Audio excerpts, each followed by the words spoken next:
Then you move on to a bongzao. You use your step to the side as we discussed previously, and you do a tanda. Okay? Your tan is facing not to the center of the dummy, but to the side of the dummy. Okay? There are 3 angles that you need to take into consideration. 1, 2, 3. Okay? Shoulder, center, shoulder. So when you're doing a tan to the side, you want to face the shoulder of the dummy, and you want your punching hand to face the center. And use a palm.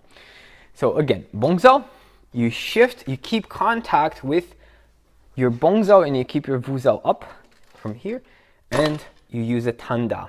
From there, you move your body and you use a ganzao. Okay? You take the down hand back, pom pom pom, towards your face, and you use a kwan. Then side step, tanda,